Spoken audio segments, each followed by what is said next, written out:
In these clips, we're going to talk about prompting. So in the first 4 to 5 years of life, children are going to learn many skills across the areas of social skills, academic skills, and functional personal care skills. For children with autism, some of these skills can be slower to emerge. So it's very important that when we're trying to teach these skills, we do it in a way that's most suited to the child's own needs. You often have two options when you're trying to teach something. You can either let the child learn through trial and error, and there's a chance with that method that the child may actually never figure out the correct way of doing something and then might get discouraged and get less engaged with learning. The other option is to use structured teaching in all settings that the child is in and to prompt the correct response as often as we can to help them learn that this is the right way to do something, this is the type of skill you're trying to use, and that allows us to generalize skills so that the child can respond more naturally in all the environments they're in. And it also means that the child is getting a lot of positive reinforcement and feedback from those around them because they're learning new things and they're able to try out new skills more frequently. So with prompting, we try and match the type of prompt to the type of skill a child is going to be using. So if we're trying to teach vocabulary, such as naming a cat or a dog, we're going to give a spoken word prompt that the child can then imitate. If we're trying to teach a physical skill, such as clapping hands, then we will give a demonstration of clapping hands. And if that's not sufficient, you could give a physical prompt hand over hand to help your child to clap. Finally, then, you might be looking to teach some receptive language skills. So we could be teaching a child to point out to various images or objects. And in that situation, you might use a gestural prompt to show the child the correct item to identify. So our prompt procedure for parents and for QTrobot's assistants is called pause, show, guide. So the least intrusive part of the whole sequence is pause. This is where we keep our hands down, give the child 3 to 5 seconds to respond. They have to kind of process the question, think about what they're going to do, and then answer in the correct way, whether that's by speaking a word, by tapping an image on screen, or by demonstrating an action. During that time, it's important for you to keep your hands low, as I've said, because that means that you're less likely to give any unconscious prompts. It's very easy for your hand to wander in the correct direction of the right image on screen, or very easy to start demonstrating an action. So we just like to ask our assistants to keep the hands down. If your child gets it correct, QTrobot and you are going to give lots of positive reinforcement, loads of praise, loads of really encouraging feedback so your child realizes, yes, I got that one right, this is how we do it, and they're going to get more confident with playing that particular game. If your child hasn't got it right on the first time, we're going to move to show. So show is where the correct answer is demonstrated in some way. So it could be by saying a word. So if QTrobot is asked what animal says meow, you might say cat as a prompt, and your child might copy cat. If there's an action to be demonstrated, QTrobot will say, look, my assistant is waving, and then your child can turn and see you waving as a demonstration, and that's an extra layer of prompting to help them copy the action of waving. And finally, if there's an image-based question, QTrobot will show that on screen, but if your child was still struggling, you could point it out to them just by gesturing to the correct answer on screen in a very clear way for your child to tap on the right image. When prompting on image-based tasks, it's very important that we keep the prompt small and precise and clear so that your child can draw a very strong link between the question the QT is asked and the answer on screen. This means that when you're giving a prompt, you should point in a very clear manner towards the correct answer only. Avoid hovering over the wrong answers.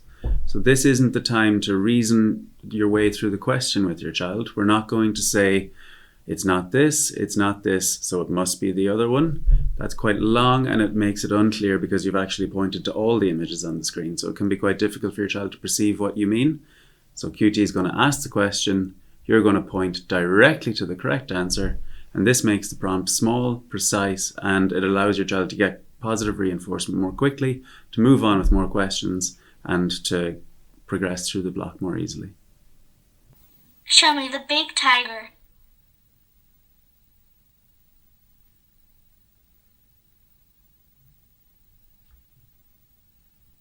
That's correct. You showed the big tiger. Find the big panda.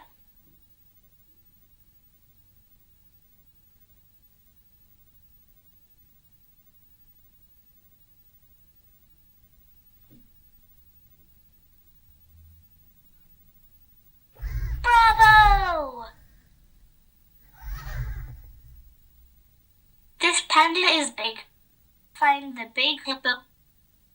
Where's the hippo? Can you see one? There's a big one and a little one. Can you try and find the big hippo? Which one is it? Is that big? Is this one big? Where's the big hippo? Come on, let's try again. Where's the big hippo? Alright, that's the big one. This is the big hippo. Show me the big cow.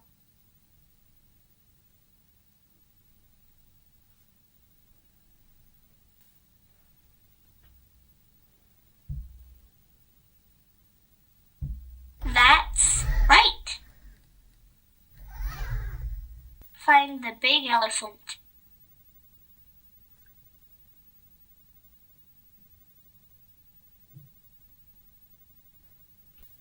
Bravo! Finally then, we have guide. So if we're thinking about a question where QTrobot has asked your child to either tap on the screen or has asked your child to do an action, we've paused for 3 to 5 seconds, we've demonstrated the action. Okay, we still haven't got the correct answer, it's totally fine, and we'll use some physical guidance then. So if QTrobot has asked for an action, you can take your child by the elbow, help them to wave, and if they're able to wave at this point, then brilliant. We can just keep your hand at the elbow, give a little gentle guidance, and your child will wave, and they'll get positive feedback from QTrobot and from you. If they're uncertain of what to do, so imagine their hand has stayed low, they haven't brought it up to the right position to wave, then you can move your hand to their forearm, guide from the forearm, if necessary, guide from the wrist or the hand, and we'll work on fading those prompts out over time. It's very important that we give the prompting that's needed. So we always want your child to be successful. So if we have to give a hand over hand prompt to either wave or to find the right image on a screen, that's perfectly okay. What we don't want to happen is that we don't prompt enough, or maybe that we prompt intrusively for too long, so your child starts to rely on the prompt. So especially with the physical prompting, you're going to notice a lot of feedback from your child. You're going to know how confidently, how quickly and how surely they're moving to tap the right image on screen, or how quickly they're moving to demonstrate the action the QT has asked for. Obviously, the more confident your child seems to be working, then the less prompting you can give. You can just gradually reduce what you're doing. So if you imagine QTrobot has asked your child to tap on a particular image on the screen, and for the first couple of times trying this game, you've had to hold their hand and tap on the right image. But then after a couple of repetitions, they're confident, they're tapping the correct answer on screen. You can move from the hand back to the wrist, back to the forearm and to the elbow. And in every game, your child is going to get at least 8 chances to answer. So you might actually be able to fade out prompting within a single session. For many kids, though, it's going to take some time. It's going to be a process of a few weeks or many repetitions of a particular game, which again is fine. You'll also find that prompt fading is maybe a bit of a variable activity. So on particular days, your child will be very confident, very sure what they're doing.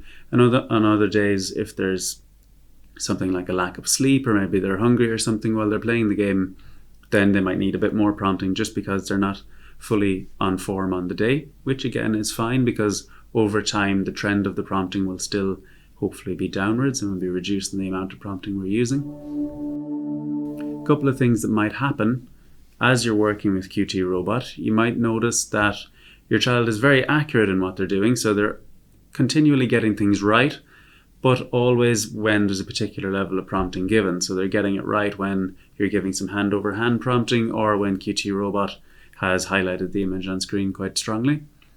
So in those situations, what we might try and do is reduce the amount of prompting we're doing very, very gradually, like almost imperceptibly to the child, so that they still feel like they're getting the help they need, but we know that we're moving the hand gradually further away, or that the prompting on the game is actually a little bit less.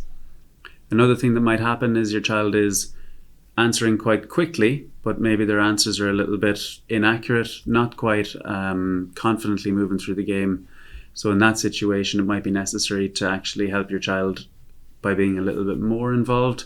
So if you imagine there's a game on the tablet where QTrobot is asking your child to pick out various animals or objects, and your child is tapping the screen quite often, but they're not always right, you might have to give just a little gestural prompt on a few occasions to help them make sure that they're accurate in that. And then over time, you can reduce that help that you're giving. So if you're giving a gesture to the correct answer on screen, they've had a few chances, they've got it right on those ones, then you know that maybe on the third or fourth one, I can wait an extra few seconds and let them try it again.